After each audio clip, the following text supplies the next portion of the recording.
തൊഴിലാളികളുടെ വിയർപ്പിന്റെ ഉപ്പ് വീണാണ് ഓരോ താരവും ഉണ്ടാകുന്നത് എന്നതാണ് സത്യം.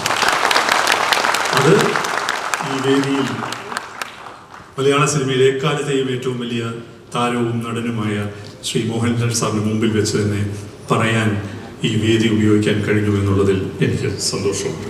മലയാളത്തിലെ എക്കാലത്തെയും ഏറ്റവും മികച്ച സംവിധായകനെന്ന് ഞാൻ വിശ്വസിക്കുന്ന KG ജോർജ് സാർ ഒരിക്കൽ എന്നോട് പറഞ്ഞു, അദ്ദേഹത്തിൻ്റെ തനതായ ശൈലിയിൽ എന്നോട് പറഞ്ഞു, ഒരു സംവിധായകൻ ചെയ്യേണ്ടത് you should know how to use others എന്നാണ് അദ്ദേഹം പറഞ്ഞത്.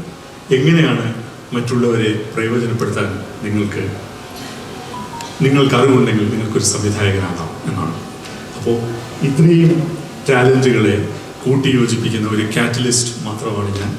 അപ്പോൾ ഈ സിനിമയുടെ കൈയൊപ്പ് ഇവർക്കുള്ളതാണ്. ഇവരെ ഞാൻ സല്യൂട്ട് ചെയ്യുന്നു. സാധാരണഗതിയിൽ സിനിമയുടെ ലോഞ്ചിൽ അങ്ങനെയുള്ള കാര്യങ്ങളുടെ പോസ്റ്ററിലെല്ലാം ഇതിലെ പ്രധാനപ്പെട്ട സാങ്കേതിക പ്രവർത്തകരുടെ പേരാണുള്ളത്. പക്ഷെ ഇവിടെ ഒരിക്കലും ലൈവ് ലൈറ്റിൽ വരാത്ത സിനിമയിൽ പണിയെടുക്കുന്നവരുടെ പ്രതിനിധികൾ ഉണ്ട്. ഇങ്ങനെയുള്ള ആയിരക്കണക്കിന് പേർ ചേർന്നാണ് മലയാള സിനിമ മുമ്പോട്ട് പോകുന്നത് എന്ന് നമ്മൾ ഓർക്കണം.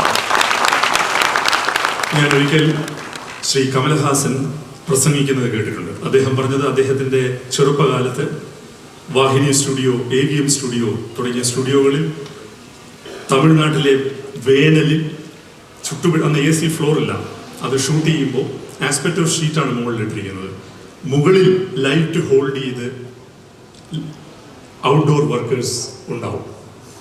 ആസ്പെക്ടോസിന് താഴെയാണ് ഇരിക്കുന്നത്. പിന്നെ ലൈറ്റിൻ്റെ ചൂട്, അവര് കുടുകൂടാ വിയർത്തൊഴുകും. താഴെ ഷോട്ടിൽ നിൽക്കുന്ന എൻ്റെ ദേഹത്ത് അവരുടെ വിയർപ്പ് തുള്ളികൾ വീഴും എന്നാണ് കമൽഹാസൻ പറഞ്ഞത്. തൊഴിലാളികളുടെ വിയർപ്പിന്റെ ഉപ്പ് വീണാണ് ഓരോ താരവും ഉണ്ടാകുന്നത് എന്നതാണ് സത്യം.